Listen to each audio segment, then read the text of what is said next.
नाज़रीन, मैं हूँ आपकी होस्ट हिना महमूद और आज हम आपकी मुलाकात जिस शख्सियत से करवाना चाहते हैं उनको खान साहब ने टिकट दिया और टिकट दिया है ऐसे ऐसे खिलाड़ियों को छोड़ के। और स्पेशली अगर बात करें उनके हलके की, मुराद रास पहले यहाँ से पीटीआई की टिकट पर इलेक्शन लड़ा करते थे, लेकिन इस बार लड़ेंगे इलेक्शन हैदर मजीद साहब। उनसे जानेंगे कि टिकट जो उनको मिला है उसकी किन बुनियादों पर मिला। खान साहब ने वादा किया था कि हम न्यू जनरेशन को सामने लाएंगे, क्या वो वादा जो है वो पूरा किया गया? इसके अलावा खान साहब ने इंटरव्यूज़ लिए तो उसके हवाले से अफवाहें फैलती रहीं कि टिकट उनको लोगों को मिला जिन्होंने 1 करोड़ रुपया दिया, फिर कहा गया इंटरव्यू उन लोगों का हुआ जिन्होंने 1 लाख रुपया दिया। तो देखेंगे पैसे का अमल दखल इसमें क्या था और ये भी जानेंगे कि खान साहब ने सवालात किए क्या और फिर टिकट्स दिए। तो आपको मिलवाते हैं हैदर मजीद साहब से। तो नाज़रीन, उनको वेलकम करते हैं अपने प्रोग्राम में हैदर को और जानते हैं कि पीटीआई की टिकट कैसे मिली, क्या कोई पैसों वैसों का मामला था? पैसे देके इस बार टिकट्स जो हैं वो मिली हैं, क्योंकि बहुत सी अफवाहें जो हैं मुख्तलिफ टीवी चैनल्स पे चलती रहती हैं, उनकी सच्चाई क्या है आज हम जानेंगे। Thank you so much for your time. Sir, आवाम जानना चाहती है कि खान साहब ने इस बार जो टिकट्स की तकसीम की है, एक तो सबको हैरान कर दिया और कुछ पीटीआई के रहनुमाओं को परेशान भी कर दिया, काफ़ी परेशान वो दिखाई भी दिए। किन बेसिस के ऊपर खान साहब ने इस बार टिकट्स जो हैं उनकी तकसीम की?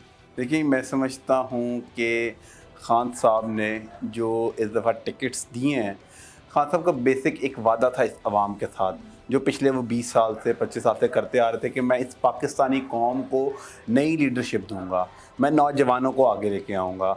तो इस दफ़ा उन्होंने इस अवाम से अपना वो वादा पूरा किया और नौजवानों को टिकट्स दिया, नौजवानों को आगे लेके आए हैं वो। लेकिन सर, सिर्फ वो वादा था कि नौजवानों को आगे लेके आना है या ऐसे नौजवानों को लेके आना है आगे जो कौम को जो है बेहतर मुस्तकबिल दे सकें, रिवायती सियासत से बाहर निकाल सके? तो वो एक क्वालिटी जो खान साहब ने आप में देखी, वो अवाम जानना चाहती है कि आपको ही क्यों, और भी बहुत से नौजवान पंजाब में मौजूद है। देखिए जी, मुझे अगर खान साहब ने टिकट दिया है तो मैं पार्टी को अभी ज्वाइन नहीं मैंने किया।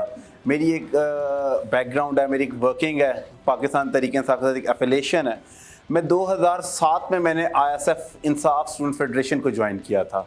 तो 2007 से आप अभी अंदाज़ा लगा सकते हैं कि अभी तक मैं इंटैक्ट हूँ और अभी तक मैं एक्टिव पार्टिसिपेशन में कर रहा हूँ। 2007 में जब मैंने ज्वाइन किया उसके बाद मैं डिफरेंट उहदों पे रहा इंसाफ स्टूडेंट फेडरेशन के। मैंने लाहौर की तंजीम में काम किया, उसके बाद फिर मैं लाहौर डिवीज़न पे काम किया, लाहौर डिवीज़न का प्रेसिडेंट में बना और लाहौर कसूर ननकाना जितने सराउंडिंग थे वहाँ पे स्टूडेंट्स को इन सबको मोबिलाइज़ किया। उसके बाद फिर मुझे रिस्पॉन्सिबिलिटी पंजाब का, मैं ISF पंजाब का सीनियर वाइस प्रेसिडेंट बन गया। उसके बाद रिसेंटली मुझे ISF पंजाब को प्रेसिडेंट बना दिया। तो पूरे पंजाब में हमने स्टूडेंट्स को मोबिलाइज़ किया और उसके साथ साथ मैंने 2016 में जब LLB किया तो उसके बाद जब रजीम चेंज हुई तो खान साहब ने बुला के हमें एक और कहा कि आपने अब वकला को भी मैनेज करना है। तो मैंने वकला को, लॉयर्स को पूरे पाकिस्तान से उनको मैनेज करना शुरू किया, उनको मोबिलाइज़ करना शुरू किया। तो आपने भी देखा होगा कि पूरे पाकिस्तान में हमने डिफरेंट जगह पे जाके वकला के कन्वेंशन करवाए और बाकी सारी मैंने एक्टिविटीज़ की। तो ये सारी चीज़ें थी जो खान साहब ने देखी हैं और उसके बाद उन्होंने पोटेंशियल यूथ के कैंडिडेट से उनको सामने लेके आए हैं। सर, तो जिस हल्के से आपको टिकट दिया गया है, मुराद राज साहब वहाँ से जो है इलेक्शन जो है वो कॉन्टेस्ट करते थे। मुराद राज साहब की मुलाकात तो होती रहती होगी पार्टी मीटिंग्स में, कैसा रवैया आपके साथ? नहीं, वो बेशक मेरे बड़े भाई भी हैं और मैंने पिछले 2 इलेक्शन भी उनके लड़े हैं और बिल्कुल बड़े भाइयों की तरह इलेक्शन लड़ा है और अभी भी वो डॉक्टर साहब जो हैं वो बिल्कुल हमारे साथ चल रहे हैं। वो हमारे पार्टी का बड़ा कीमती असासा हैं। तो मैं समझता हूँ कि वो मुझे बिल्कुल साथ लेके चल रहे हैं, मेरी बड़ी रहनुमाई कर रहे हैं इसमें। तो sir, what do you think कि डॉक्टर मुराद रास को टिकट क्यों नहीं दिया गया इस बार पंजाब असेंबली का? लेकिन ये आपको देने की तो बात समझ में आ गई, लेकिन आप अपनी समझ के मुताबिक हमें बताएंगे कि उनको क्यों नहीं मिला, आपको मिल गया? देखिए, ये तो पार्टी डिसीजंस होते हैं, ये इमरान खान साहब के फैसले हैं और एक बड़ी खुश आइंद चीज़ है कि ये जो हलके हैं, ये जो सियासत है, ये एक वो खड़ा पानी जो होता है ना वो भी बदबूदार हो जाता है। अगर इस दफ़ा मैं इलेक्शन लड़ रहा हूँ तो ये कोई कंफर्म नहीं है कि अगली दफ़ा भी मैंने इलेक्शन लड़ना है और ना मेरा कोई राइट है, ठीक है, कि मैं कहूँ जी कि मैंने इलेक्शन यहाँ से लड़ रहा हूँ और मैंने अगले 10 साल 20 साल यहीं से इलेक्शन लड़ते रहना है। ये इमरान खान साहब ने देखना है, ये पार्टी ने देखना है, ये इलेक्शन बोर्ड ने देखना है कि अभी एक मैच स्टार्ट हो गया है। किस जगह पे कौन सा फिल्टर सेट करना है।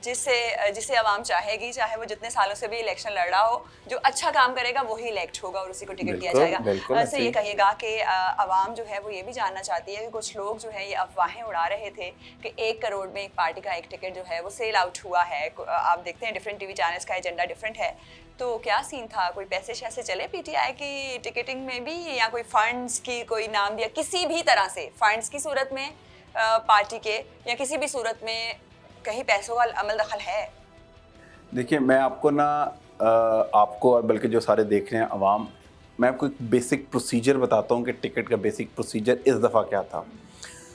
बेसिक जो हलके थे वहाँ से सबसे पहले जो हमारी लाहौर की तंजीम थी, मैं स्पेसिफिकली लाहौर की बात कर रहा हूँ, लाहौर के जो प्रेसिडेंट जनरल सेक्रेटरी जो तंजीम थी, इन्होंने नाम शॉर्टलिस्ट किए। इन्होंने जो सेंट्रल पंजाब का बोर्ड था उनको नाम तजवीज़ कर दिए। ठीक, उन्होंने शॉर्टलिस्ट करके वो नाम सेंट्रल कमेटी को दे दिए। ठीक, अब उसके बाद स्टार्ट हुए इंटरव्यूज़। ठीक, ये कह सकते हैं अगर कोई ये समझे कि जो नीचे लोग थे सारे इन्होंने को मैनेज किया हो, तो उसका भी तोड़ खान साहब ने निकाला। कैसे? लेट्स सपोज कि लाहौर की टीम ने 3 नाम शॉर्टलिस्ट करके भेज दिए सेंट्रल पंजाब को, सेंट्रल पंजाब ने 2 नाम शॉर्टलिस्ट करके भेज दिए खान साहब के पास, तो अमूमी तौर पे 2 लोगों का ही इंटरव्यू होना चाहिए था। लेकिन खान साहब ने क्या किया कि उन 2 के साथ साथ उस हल्के से और जितने भी उम्मीदवार थे सबको इंटरव्यू के लिए बुला लिया। करप्शन का पूरा खात्मा कर दिया, कहीं कोई धांधली ना हो सके। और उसके बाद उन्होंने, खान साहब ने खुद और उसके बाद जो इलेक्शन बोर्ड था उन्होंने मिलकर फैसला किया, प्रॉपर इंटरव्यू किए, प्रॉपर हर चीज़ों को बड़ा बारीक बीनी से देखा, उसके बाद जाके टिकट दिए। अच्छा, कितने क्वेश्चंस पूछे गए? क्योंकि खान साहब काफ़ी बच्चे लेके बैठे हुए थे, जो तस्वीरें वायरल हुई और इंटरव्यू ले रहे थे, तो आपसे क्या क्या सवालात किए गए और कितने सवालात किए गए और कितने के जवाब आपने तसल्ली बख्श दिए? देखिए जी, बड़े बेसिक क्वेश्चन उन्होंने मुझसे पूछे थे कि इलेक्शन कैसे लड़ना है, इलेक्शन की क्या तैयारी है, हल्के की dimension, polling agents, election day कैसे मैनेज करना है, ये सारी चीज़ें। तो मैं अल्हम्दुलिल्लाह पूरी तैयारी से गया था। सर, तो आवाम के बारे में कोई सवाल नहीं किया कि आवाम के लिए आप क्या करेंगे या क्या होगा? नहीं, वो उसके तो बाद सब मैनेजमेंट ही नजर आ रही है। पहले तो उन्होंने ये पूछना था ना कि इलेक्शन लड़ना कैसे है, उसके बाद उन्होंने पूछा कि हल्के के मसले मसाइल क्या हैं, जो पहले लोग थे उन्होंने यहाँ पे कुछ काम किया कि नहीं किया, तो उसका भी मैंने तसल्ली बख्श उनको बताया कि हमारे लोगों ने काफ़ी हद तक यहाँ पे काम किए हैं। ठीक, जो हमारा अभी जो मेरा हलका है इसमें ये 2 हलके मिक्स करके एक हलका नया बना है। तो जो दूसरी कोट लखपत वाली साइड है, मैंने खान साहब को बताया कि वहाँ पे जो लास्ट टाइम लोगों के पास पीने का साफ़ पानी का काम हुआ था ना, सीवरेज का और वाटर सप्लाई का, वो 1988 में हुआ था। 1988 में। ठीक, और उसके बाद अब जाके 2 साल पहले जाके पीटीआई की जब गवर्नमेंट थी तो इन्होंने कोट लखपत, बहार कॉलोनी और पिंडी राजपूता, भट्टी कॉलोनी, इस एरिया में जाके वाटर सप्लाई का काम करवाया जाके। बेसिक नीड है, सबसे बेसिक नीड है, मैं आपको ये बता रहा हूँ। सड़कों से पहले ही आता है। हाँ, यस, बिल्कुल। हालांकि होता हमारे क्या है कि सड़क बना देते हैं ऊपर, ये नहीं देखते कि नीचे क्या है। वो सड़क बना दी ऊपर, उसके बाद पता चलती है तो पाइप भी डालना, उन्होंने फिर सड़क तोड़ दी, फिर बना दी, फिर तोड़ दी, फिर इसी चक्कर में लगे रहते हैं। तख्तियों पे तख्तियां लगाई जाएंगी, सतह पे सतह करी जाएंगे, ये मौका मिलता है उन्हें। ठीक, अच्छा, इन्होंने वो शुरू किया। उसके बाद हमारे बल्कि जो फैसल टाउन, गार्डन टाउन का एरिया था, यहाँ पे बहुत सारी जगह पे वाटर फिल्ट्रेशन प्लांट्स लगाए आम लोगों के लिए। ठीक, जो लोगों को मैसर ही नहीं थी ये चीज़ें सारी। ठीक, इलेक्ट्रिफिकेशन का काफ़ी काम हुआ और उस सारे एरिया में, कोट लखपत वाले एरिया में बहुत सारे घरों में आज के दौर में भी सुई गैस नहीं थी, कनेक्शन ही नहीं थे उनके घरों तक सुई गैस के पाइप ले गया। उन सबके घरों में कनेक्शन नहीं है। पंजाब में बहुत सी जगह ऐसी हैं जहाँ पे सुई गैस जो है वो अवेलेबल नहीं है। सर, तो 1 करोड़ रुपए का ये जो तमाम तरफ है ये बिल्कुल गलत है, झूठी है। बिल्कुल। सर, कोई इंटरव्यू की फीस का भी एक फिर सोशल मीडिया के ऊपर चलना शुरू किया कि जो जिसका भी खान साहब इंटरव्यू लेंगे उसकी इंटरव्यू की फीस होगी 1 लाख रुपया। कोई ऐसा सीन था? नहीं, बिल्कुल भी नहीं। बल्कि ऐसा होता है कि जब आप पार्टी के टिकट के संजीदा लोग आए, हर कोई ना होते हैं ना, जैसे हमारा पिछली दफा आई थिंक मेरे ख्याल से पता नहीं 50,000 या 1 लाख रुपया था पिछली दफा, लेकिन इस दफा वो भी नहीं था। ठीक, इस दफा जो तंजीम थी इन्होंने अपने तौर पे पिछले 4-5 साल में कौन एक्टिव लोग हैं, कौन एस्पिरेंट हैं, कौन इलेक्शन लड़ने ख्वाहिशमंद हैं, उनमें संजीदा कौन है, वो खुद शॉर्टलिस्ट किया इन्होंने कि इस दफा एप्लीकेशंस भी नहीं ली। ठीक, तो वो इस दफ़ा तो वो भी नहीं पैसे लिए। इस दफ़ा वो भी पैसे नहीं लिए गए। सर ये कहिएगा कि इलेक्शन के लिए टिकट्स तो जारी कर दी गई, लेकिन इलेक्शन की सूरत हाल कोई ख़ास नज़र नहीं आ रही। What do you think, election हो जाएगा? देखिए जी, जो हमारे मुल्क में कानून और आइन के साथ खिलवाड़ हो रहा है, बड़ा अफसोसनाक है। पाकिस्तान के आइन में लिखा है कि जब असेंबली टूटनी है उसके 90 दिन बाद इलेक्शन होना ही होना है। इसमें कोई रॉकेट साइंस है ही नहीं। ठीक, आप अदालत में जाके केस लेके जा रहे हैं, सारा कुछ कर रहे हैं और उसके बाद डिमांड कर रहे हैं लार्जर बेंच बना दें, ये कर दें, वो कर दें। किस लिए लार्जर बेंच बन जाए भाई? लार्जर बेंच उसके लिए बनता है कि आपने किसी चीज़, कोई नया कानून बनना हो, उसके लिए आपको सब चाहिए होता है। अब एक चीज़ लिखी हुई है कि एक दीवार पे लिखा हुआ है कि मेरा नाम हैदर मजीद है, आप अदालत जा रहे हैं कि नहीं जी इनका नाम क्या है, इनका नाम बताएं, इनका नाम हैदर मजीद है कि नहीं है, इनका नाम क्या है। एक चीज़ कानून के अंदर लिखी भी है पहले कि 90 दिन में इलेक्शन होना है, तो वो एक जैसा पढ़ के सुना दें या बेशक 50 पढ़ के सुना दें, लिखा तो वही रहना आइन में। हम आपके बारे में जानना चाहती है, आप बिल्कुल न्यू हैं इस सियासत में, पाकिस्तानी सियासत में या पंजाब की सियासत में अगर बात की जाए, अपने बारे में कुछ बताएगा? पहले आपका बैकग्राउंड है कोई कि आपके फादर या फोर फादर्स में से कोई इलेक्शन लड़ते रहे हैं, MNA MP या कोई भी? देखिए जी, यही मैं समझता हूँ ये आपके लिए और सबके लिए बड़ा सरप्राइजिंग है कि बाकायदा सियासत में ये मेरा पहला इलेक्शन है। लेकिन मैंने 2007 से मेरी पॉलिटिकल जो पॉलिटिकल जर्नी है इमरान खान साहब के साथ वो चल रही है। मैंने 2007 में इंसाफ स्टूडेंट फेडरेशन ज्वाइन की थी और तब से साथ चल रहे हैं। उसके बाद डिफरेंट इलेक्शन, 2013 का इलेक्शन आया, वो प्रॉपर तरीके से इलेक्शन हमने लड़ा। उसके बाद दरमियान में ज़मीनी इलेक्शन भी आए थे, वो भी लड़े हैं। फिर उसके बाद 2018 का इलेक्शन आया, उस पर मैंने प्रॉपर इलेक्शन लड़ा है। तब ये इस हल्के का नंबर कुछ और था। आपको टिकट दी गई थी तब भी? नहीं, मुझे टिकट नहीं दिए थे तब। यहाँ पे डॉक्टर मुराद राज साहब थे और शफकत महमूद साहब थे। हमने उनका भरपूर तरीके से इलेक्शन लड़ा है और पार्टी वर्कर के तौर पर एज ए आपने पार्टी काफी वर्कर के तौर, अपना बिल्कुल एज ए पार्टी वर्कर के तौर पे हमने पूरा उनका इलेक्शन मैनेज भी किया और सारा कुछ देखा है। तो यही सारे एक्सपीरियंसेस होते हैं जी। इलेक्शन लड़के तो एक एक्सपीरियंस तो कुछ और होता है, लेकिन इलेक्शन मैनेज करके वो भी एक्सपीरियंस आता है। अच्छा जी, जो आपने भी लास्ट बात की ना, मैं इससे पहले आपको एक चीज़ बताना चाहूँगा कि जब खान साहब ने मुझे टिकट दी ना, तो हल्के के लोग इतने खुश थे कि शायद ही पूरे लाहौर में इतना वार्म वेलकम किसी को मिला हो। असल में मैं इन्हीं लोगों के साथ था। हम लोग प्रोटेस्ट में इकट्ठे, हर जगह इकट्ठे, जो करना इकट्ठे। ये ना पूरे हल्के के लिए बड़ा ही सरप्राइजिंग था कि उनके अंदर से लोगों को, अंदर के एक बंदे को खान साहब ने MP का टिकट दे दिया और उसको उम्मीदवार अपना बना दिया। तो वो बड़ी जोशो खरोश में थे और मेरा इलेक्शन भी वो इस तरह लड़ रहे हैं सारे जिस तरह वो उनका अपना भाई को, किसी बच्चे को, उनके अपने को टिकट मिल गया हो। इधर मॉडल टाउन के लोग हैं, गार्डन टाउन के लोग हैं, वो बड़े जितने हमारे बुजुर्ग हैं वो सारे मुझे, क्योंकि हम उनके हाथों में यहाँ पे बड़े हुए हैं जी, वो अपने बच्चों की तरह इलेक्शन लड़ रहे हैं। अपने घरों में अपने ऑफिसेज उन्होंने बना लिए और खुद से इलेक्शन लड़ रहे हैं। बिल्कुल ऐसे ही जी, बिल्कुल ऐसे ही है। तो सर अब अपने बारे में कुछ आवाम को बताएं। बिल्कुल। उसके बाद जी मैं क्योंकि एक ISF ने ज्वाइन की हुई थी, तो उसके साथ साथ मैं अब वकालत भी कर रहा हूँ जी। और मेरा ऑफिस इधर हाई कोर्ट के पास ही है। और जैसे रजीम चेंज हुई, तो क्योंकि हम पहले स्टूडेंट्स को मोबिलाइज़ कर रहे थे, तो उसके बाद मैंने और मेरे साथ दोस्तों के साथ हमने वकला को मोबिलाइज़ करना शुरू कर दिया। और पूरे पाकिस्तान में आपने देखा होगा कि हमने डिफरेंट लॉयर्स कन्वेंशन भी करवाए और खान साहब के साथ भी हर पेशी पे, हर मौके पे वकला अब उस तादाद में मौजूद होते हैं कि जो आज से पहले कभी नहीं देखे गए थे। हमने वकला को भी उतना ही शाऊर दे दिया है कि वकला में भी हमने सही और गलत जो एक था ना, वो हमने कम से कम इतनी डिवीजन कर दी है वहाँ पे कि उनको सही वाले एक तरफ हैं, गलत वाले एक तरफ हैं। और अल्हम्दुलिल्लाह मैं समझता हूँ कि जितना प्यार वकला ने इमरान खान को दिया है और वकला सारे मुत्तहिद होकर इमरान खान के साथ खड़े हैं, ये भी अनप्रेसिडेंटेड है जी। सर अगर बात करें कि आपका प्रोफेशन तो हो गया वकालत, इसके अलावा कोई कारोबार या कुछ इस तरीके से है? क्योंकि हमारी सियासत में सबसे पहले तो यही देखा जाता है कि वो इंसेन मनी होनी चाहिए, फिर ही आप इलेक्शन जीत सकते हैं। क्योंकि खान साहब ने कॉन्सेप्ट चेंज किया है, बहुत ढेर पैसों की वोट खरीदने की ज़रूरत नहीं पड़ती अगर आप अच्छे तरीके से इलेक्शन लड़ना चाहें। देखिए, मैं समझता हूँ कि खान साहब ने एक ये भी बहुत बड़ा चेंज लेके आए सोसाइटी में कि जब मैं इंटरव्यू के लिए गया तो मुझसे खान साहब ने ये नहीं पूछा कि तुम्हारे पास गाड़ी कौन सी है, तुम्हारे वालिद क्या करते हैं, तुम्हारे पास कितना पैसा है, घर कहाँ पे, ये नहीं पूछा मुझसे। ठीक, मुझसे वो बड़ी बेसिक चीज़ें पूछी। और मैं समझता हूँ कि इलेक्शन लड़ने के लिए भी आपको ना बहुत ज़्यादा पैसों की भी ज़रूरत नहीं होती। ठीक, आपको बहुत ज़्यादा पैसों की तब ज़रूरत होती है जब आप पैराशूटर हो। ठीक, आपको कोई लोग जानते ना हो, आपने वोट ख़रीदने हो या इस तरह सारी चीज़ें।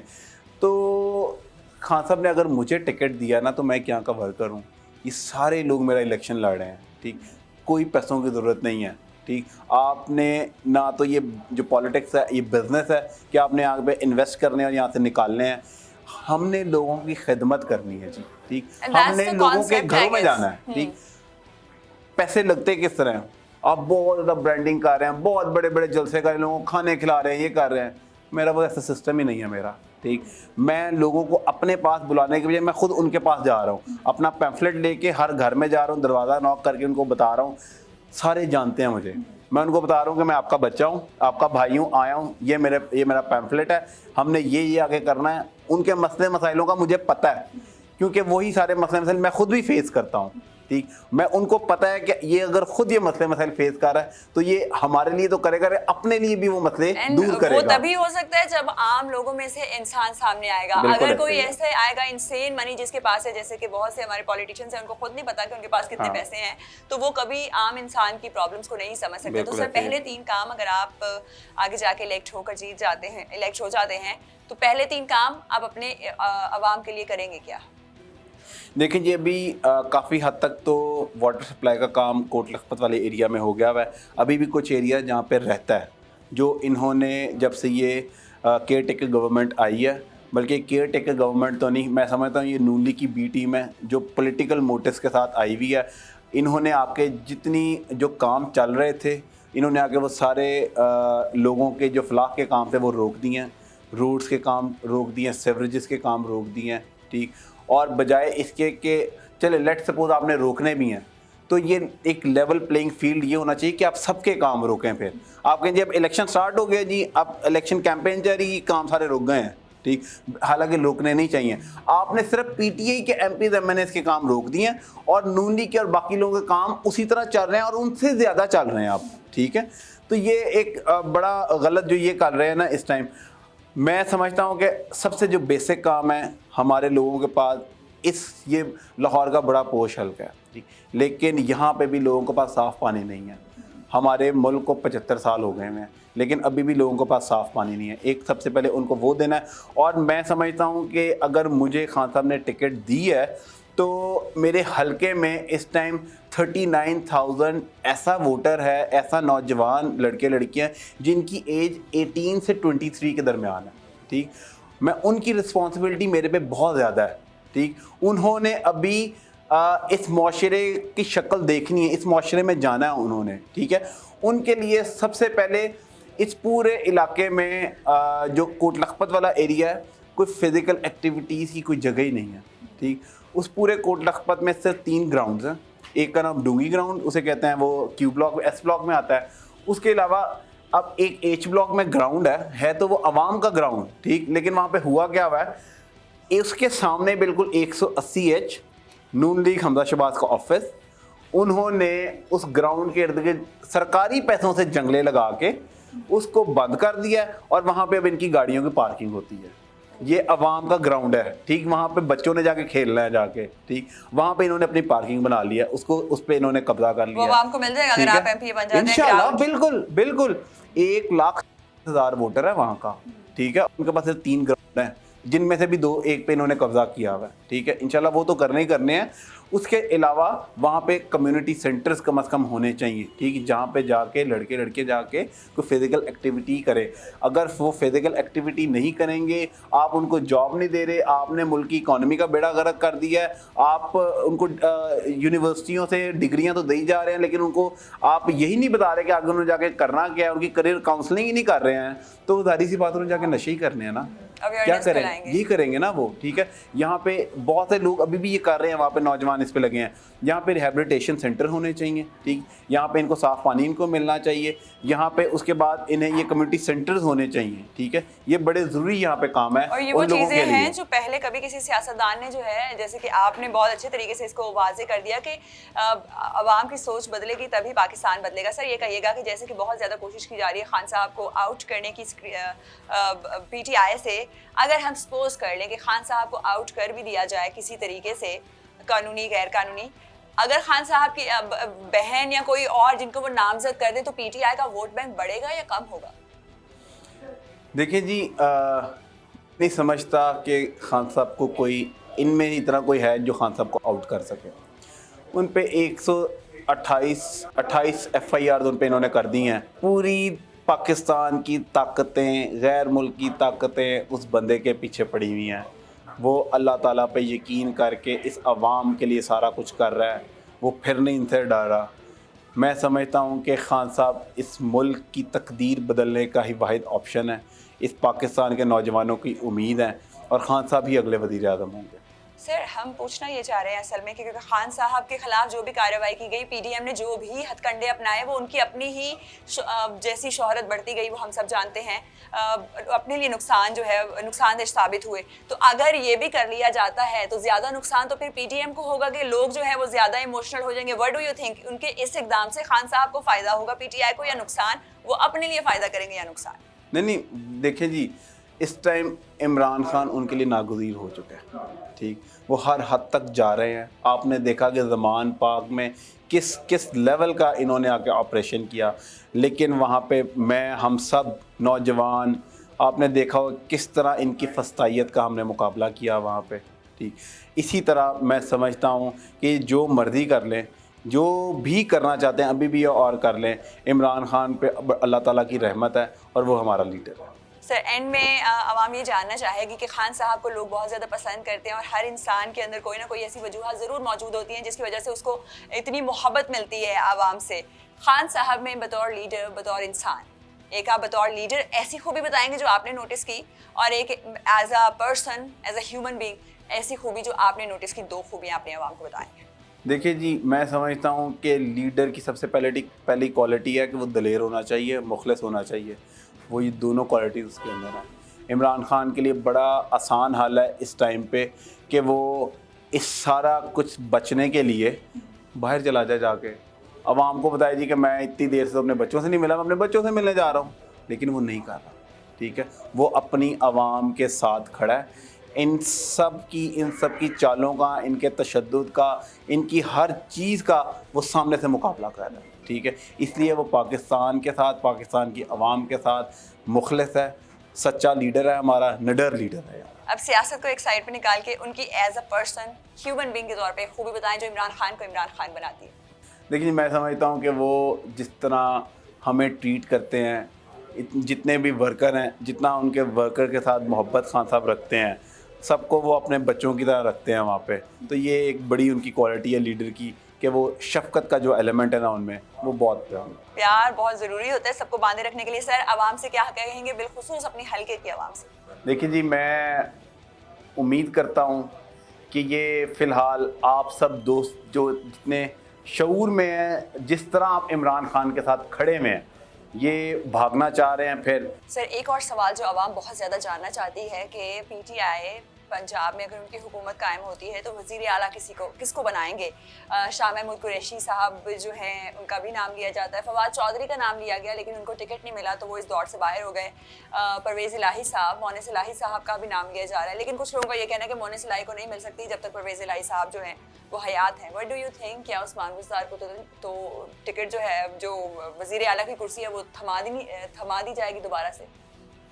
देखिए जी, मैं तो सबसे पहले शुक्रगुज़ार हूँ इमरान खान का। उन्होंने मुझे टिकट दिया है, मैं इंशाल्लाह इलेक्शन लड़ के जीतूँगा। उसके बाद मेरा एक वोट होगा। वो खान साहब जिसको हुक्म करेंगे हमने उसको वोट डालना है, ठीक। और ये जो फ़ैसला है ये खान साहब ने करना है और उन्हीं को जचता है। मैं उन्हें इस पे कुछ नहीं, मुझे सिर्फ एक शख्सियत के हवाले से आप अपने चांसेस जरा आवाम को बता दें, क्योंकि आवाम वाकई जानना चाहती है। उस्मान बुज़दार के लिए तो आपका टिकट नहीं जाएगा? नहीं मुझे नहीं पता, ये तो खान साहब ने करना है, ये उनको पता हो कि उन्होंने किसको बनाना है। देखें जिस तरह पिछली दफ़ा भी किसी को नहीं पता था और उस्मान बुज़दार साहब आ गए थे, तो ये इसी तरह ये खान साहब का फ़ैसला है कि वो किसको कैप्टन बनाना चाहते हैं, तो वो जिसको भी बनाएंगे हम उनके साथ हैं। खान साहब हमेशा ही हैरान कर देते हैं अवाम को, तो इस बार देखते हैं कि क्या सरप्राइज होगा। तो नाजरीन आपने जाना कि हैदर मजीद साहब को क्यों टिकट दिया गया। खान साहब जो कॉन्सेप्ट है रिवायती सियासत का वो ख़त्म करना चाहते हैं और मैरिट के ऊपर जो है इलेक्शन जो है लड़वाएंगे अपने खिलाड़ियों से। आप हमें बताएं कि खान साहब के इस फैसले से आप खुश हैं कि नहीं। हमें कमेंट्स में अपनी आरा से ज़रूर आगाह करें। अपना बहुत ख्याल रखिए। अल्लाह हाफ़िज़।